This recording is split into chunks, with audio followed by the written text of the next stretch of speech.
Nous sommes le 11 novembre, jour anniversaire de l'armistice et lendemain de mon anniversaire. Et regarde ce que j'ai là. Ça, c'est les clés de Léonard. On s'en va faire un petit tour pour ce week-end prolongé printanier.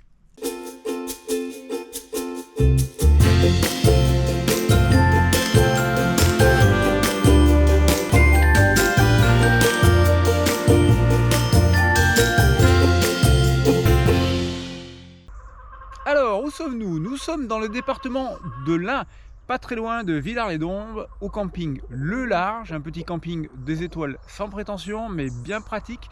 J'ai passé pas mal de temps sur l'application Park4Night et très franchement, pour se garer avec nos engins, il n'y a pas grand-chose, il n'y a vraiment pas grand-chose. Pourquoi les Dombes? Pourquoi pas? On connaît pas.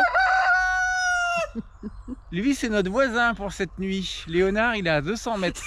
Ça me promet. Ça va être sympa. Bon, on sait pas trop ce qu'on va faire demain. Ce soir, on sait. On va se faire un petit apéro, comme d'habitude. Un petit repas, une soirée tranquillou. Demain, on verra bien. Soit on visite les Dombes, soit on va au parc aux oiseaux, soit on change de coin. L'essentiel étant hors de son petit confort, hors de la maison, pour profiter ensemble. Allez, Exactement. et on se revoit demain.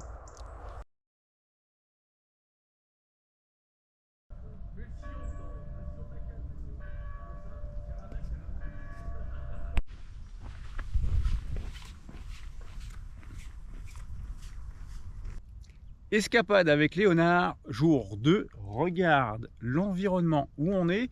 Nous sommes toujours dans les Dombes, après notre petite nuit en camping, on a décollé ce matin un petit peu tard. On a un petit peu traîné. Surtout moi. Le temps de petit déjeuner, de se préparer, de papoter avec les gens du camping, de tout simplement de profiter du temps, d'avoir le temps.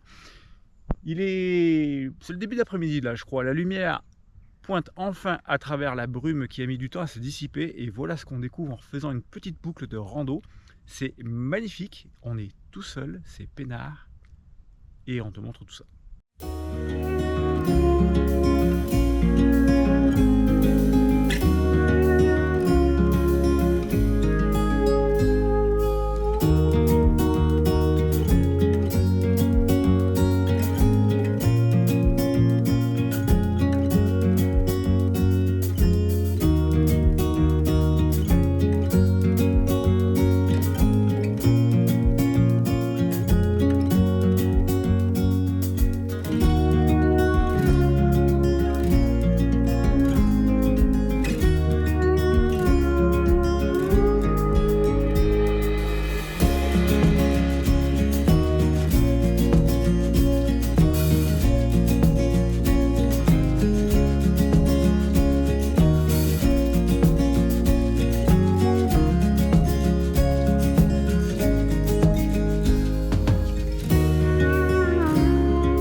Petits kilomètres plus tard, nous voilà de retour à Birrieux où nous avons stationné Léonard. Birrieux, tout petit village au bord de la route, mais bien placé pour avoir accès à cette randonnée et tous les lacs. J'espère que tu t'es régalé avec les images qu'on t'a montrées. On a vu des oiseaux partout qu'on n'a pas pu toujours filmer parce qu'ils étaient loin. C'était vraiment magnifique et encore une fois, on était tranquille. 14h30, c'est l'heure de passer à table. Allez, on se revoit plus tard ou demain. Troisième jour de notre escapade, il est déjà presque 11h. Tu le sais maintenant, on a toujours un peu de mal à décoller. Nous sommes à l'aire camping-car park de Saint-Vulbas ou Saint-Vulbas, je ne sais pas comment ça se prononce. C'est un aire très pratique, 10 emplacements, nous sommes 3 camping-cars à l'arrière d'un quartier résidentiel. C'est super calme. Alors pour ceux qui décrivent en permanence les aires camping-car park, en particulier sur les forums, écoute, libre à toi de ne pas venir, en tout cas en ce qui nous concerne, dans des périodes comme ça, sur des week-ends courts, à l'automne, où la fin de journée arrive relativement vite, c'est super pratique, il y a les services, c'est sécurisé, ici et comme dans beaucoup d'endroits, c'est calme, alors pourquoi s'en priver? De toute manière, un spot sauvage, tu n'en profiteras pas bien longtemps, je te l'ai dit, 5h30, il fait nuit, n'oublie pas, on est au mois de novembre. Programme de la journée, eh bien on ne sait toujours pas. On pensait que la crasse allait se lever un petit peu plus vite, mais voilà, la brume est bien installée. À l'origine, on voulait aller visiter la cité médiévale de Pérouge, mais est-ce que ça a encore un intérêt avec ce temps? On ne sait pas. Sinon, pourquoi pas monter sur les hauteurs du budget pour passer justement au-dessus de cette mouise, rester là à buller toute la journée. Toutes les options sont ouvertes.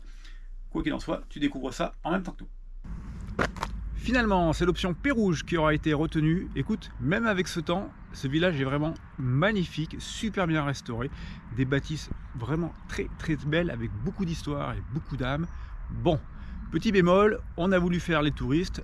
Avec notre bonne tête de couillon, on s'est fait prendre pour des couillons. On a acheté la fameuse galette de Pérol. Et là où on l'a pris, clairement, ça n'a pas de goût, c'est très cher.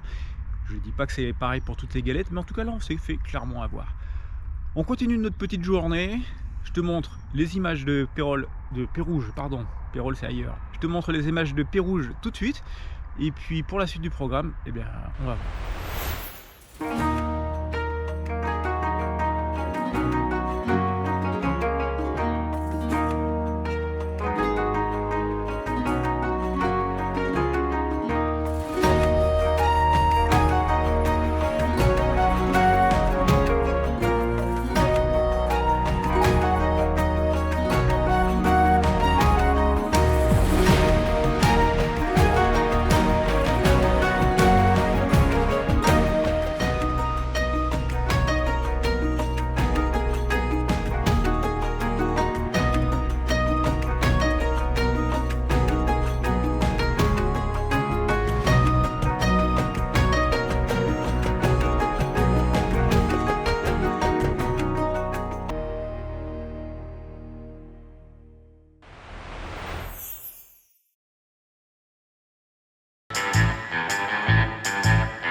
Nous avons trouvé un endroit prodigieux pour terminer la journée, passer la soirée et la nuit.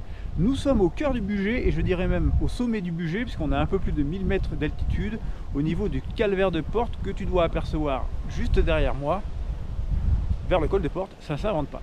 Juste à côté, il y a un monastère de Chartreux, la Chartreuse de Porte, ça ne s'invente pas non plus. Et pour des gens qui habitent dans le massif de la Chartreuse, eh bien finalement, on se sent chez nous.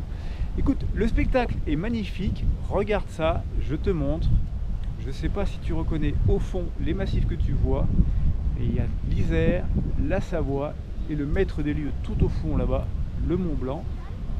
C'est magnifique, on est au-dessus de la couche de crasse, c'est exactement ce qu'on espérait. On se régale et on va continuer à se promener.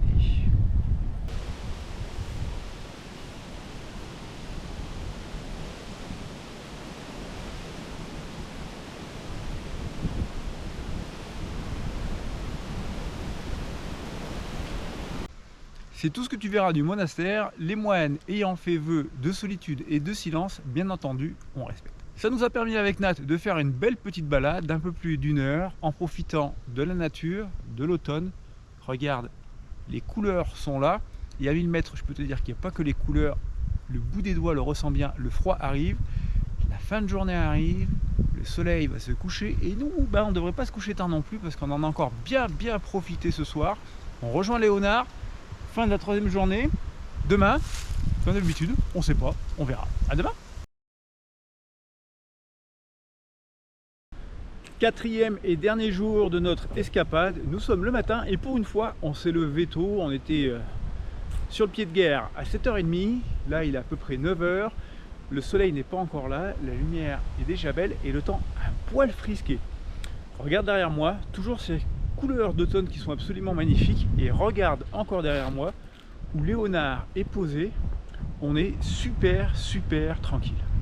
Ce matin en discutant devant une vidéo YouTube avec Nat, une vidéo de Raf Kramat qui est un petit peu notre coup de cœur depuis plusieurs mois, on se disait que s'il ne fallait pas rentrer pour les matouilles, accessoirement pour le boulot, on aimerait bien passer quelques jours, quelques semaines et pourquoi pas quelques mois à bord de Léonard pour vivre des moments pareils de tranquillité au cœur de la nature. quelle que soit la saison. Mais voilà, il faut rentrer. Alors c'est ce que nous allons faire. On va tranquillement ranger l'intérieur, puis passer faire les services sur une aire d'autoroute du côté de l'île d'Abo et rejoindre tranquillement notre petite chaumière au cœur de la Chartreuse, petite chaumière que nous adorons, mais que nous adorons aussi quitter pour en profiter sur la route. Je vais essayer de faire 2-3 plans de drone. Il y a un peu de vent, mais la lumière devrait être belle. Et puis après, comme d'habitude, on te salue avec nous.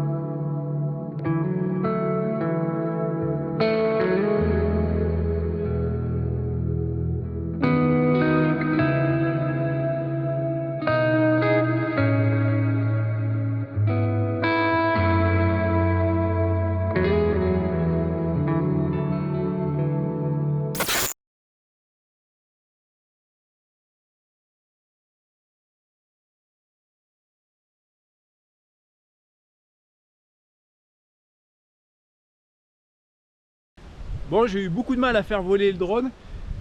A priori, il y a trop de vent là-haut, donc j'ai pu faire 2-3 images que je viens de te montrer. C'est l'heure du départ. Avec Nat, on a décidé de rentrer. Ça nous fait arriver à la maison en milieu d'après-midi. Quand est-ce qu'on repart? On ne sait pas. Il est fort probable, même quasi certain, que ce soit la dernière sortie de Léonard sur 2022. Léonard qui fêtera ses 2 ans le 23 décembre 2022. On se retrouve donc pour la prochaine escapade l'année prochaine. D'ici là, prends soin de toi, pars en vadrouille, va dehors, profite. Nous, on te salue et salut à tous.